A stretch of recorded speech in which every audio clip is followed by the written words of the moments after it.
Okay, so this is going to be part 2 of the cell membrane.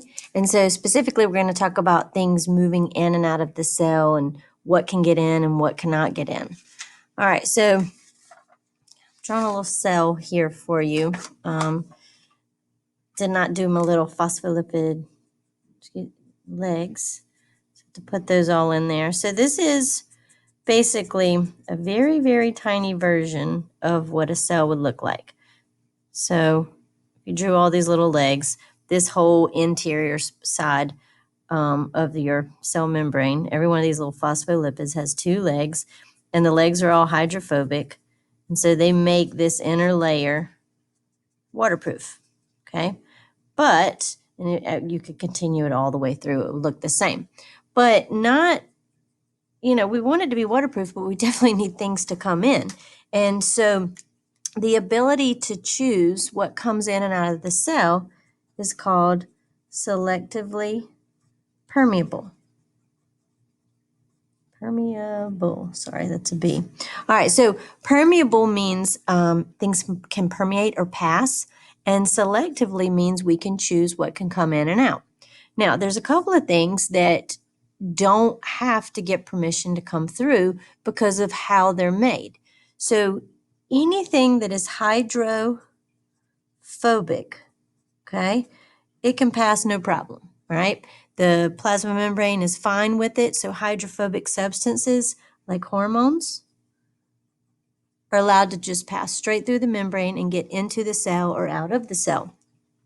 Also, very small, non-polar molecules, which also means hydrophobic, like carbon dioxide and oxygen, can pass easily in and out of the cell. And that's very good because if we had to really work hard to get oxygen into our cells or carbon dioxide out of our cells, we would probably die. Okay, so right here I have a tiny blood vessel, a capillary, and all along the edge of it, it's composed of cells, and all of those cells have a phospholipid bilayer. So the entire capillary is selectively permeable. Okay, and I know you think of the blood carrying and delivering oxygen to the different cells. Okay, and it does do that. And so when it gets right here, the oxygen can just diffuse right in. So diffuse in because the concentration of oxygen in the blood is high and the concentration of oxygen in the cell is low. So that oxygen can just diffuse right through because it is small and nonpolar. Now inside the cell, where's that oxygen going? He is going to the mitochondria near the mitochondria. He's actually not going to go into the mitochondria. Oxygen is actually used outside of the mitochondria. But anyway, that's where it's heading. And that mitochondria is making energy, but as it's making energy, it's releasing carbon dioxide. So now that carbon dioxide needs to diffuse out of the membrane and into the blood and then head out and go back to your lungs so your lungs can exhale it. So it's very good that these molecules right here are able to pass in and out with no problem. So they are selected for. Other molecules have a little bit harder time getting in and out, but they're still able to get in. So when you eat food, you break it down into these little tiny molecules, slide that down, called glucose. Okay, and glucose is flowing all throughout your blood, and it's just waiting to diffuse across the membrane and then get into the cell. But it's a little bit too large, and it's also hydrophilic, okay? So hydrophilic substances cannot just pass through the phospholipids. They have to have a special door, all right? And they have a very specific door that they can move through, and it's only for them, okay? So when you see a protein that allows sugar to come through, we call them channel proteins, okay? Channel proteins are specific doors, or specific passageways, and there's no energy needed. It's just that the only person that has the key to that door is sugar. So the only substance that can come into that cell through that door is sugar. Now, it's not a two-way door because typically you don't get rid of sugar. You only want to bring sugar in. And once again, that sugar is coming in to feed that mitochondria so that that mitochondria can make energy for us. So far now we have things that can pass straight through the membrane, but they have to be nonpolar, so they are selected for. And then we have substances that are polar, hydrophilic, and they still need to get into the cell. So they have special little passageways that they're allowed in. Now, some other substances that need to move in and out of the cell, but they're moved in different ways, are sodium, which also comes from the food you eat, and potassium, okay? Bananas and salt and all kinds of different things have your sodium and potassium, but they actually get pumped in and out of the cell through these proteins. And we call these proteins carrier proteins. Okay, so let me draw this here. Carrier proteins are active, so they require ATP. If you've ever, if you open a door for somebody to come through, that's pretty simple. But if you have to open the door and carry them across and then carry them back across, that's going to require some energy. So the sodium potassium pump, the NAK pump, is one of the examples of a carrier protein that has to carry those molecules in or out. It requires a lot of energy. And just for a little side note, it carries potassium in and it carries sodium out, and it pumps it in and out. So not only does sodium and potassium get pumped and moved in and out of the cell, you also have some substances like calcium and chlorine. Calcium is also really important in muscle contractions, and chlorine is important in muscle contractions. So the cell's constantly deciding what should come in and what should come out, and who can come in and who cannot come out. And so depending on the type of cell that it is, it's going to have different proteins on its surface to do whatever it needs to do.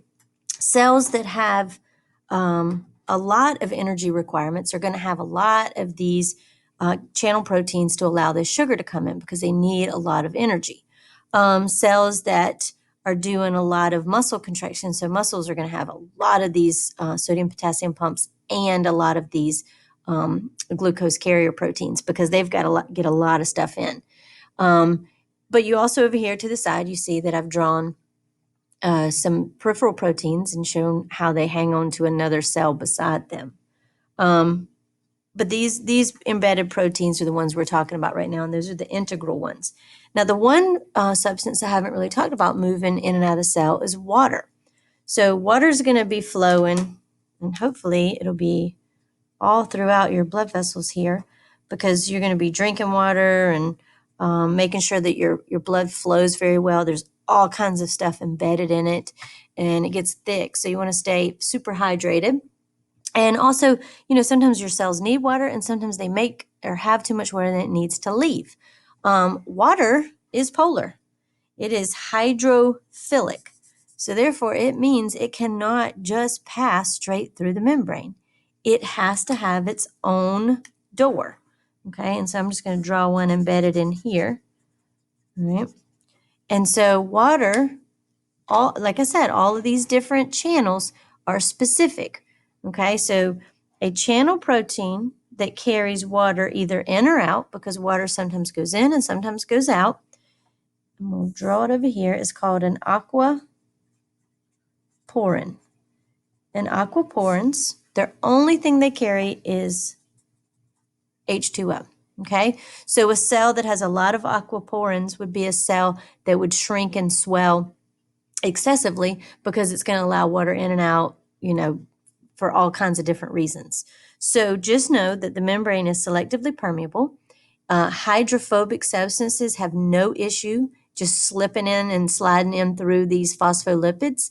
All other substances that are hydrophilic have to have doors or passageways in order to get in and out.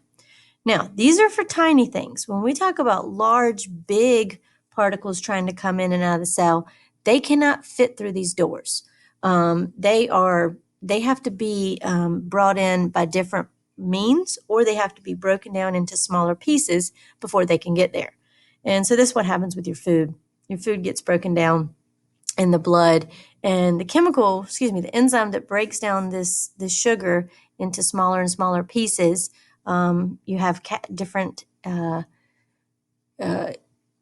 catalases and salivary amylase and different things that will break down all these enzymes and get them to the tiniest little piece so they can come in through these doors. So disaccharides can't even fit through. Only monosaccharides can fit through these channel proteins, and water molecules, they go through one at a time, and oxygen is a pair of oxygen molecules, but they can pass through. So these are little tiny things. When we talk about big things, we're going to get stuff in and out a different way.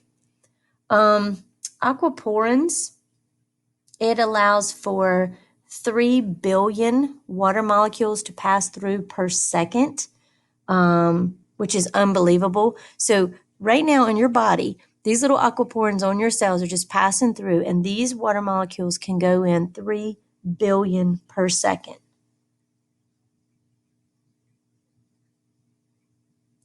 All right, and then the last thing I want to talk about is the way things can move in and out passively is based on concentration gradients. So we're about to talk about in the next video if it's high concentration of a substance on the inside of the cell and low concentration of that same substance on the outside, that particle will naturally want to move out of the cell. It's going to go from where it's really concentrated and really crowded to where it can spread out and there's less of it. Vice versa, particles that are very high on the outside of the cell in comparison to low amounts on the inside will actually naturally move into the cell. So things move in and out of the cell, not by a thought process, but based on, are they polar or nonpolar? Okay, so nonpolar substances can go straight through.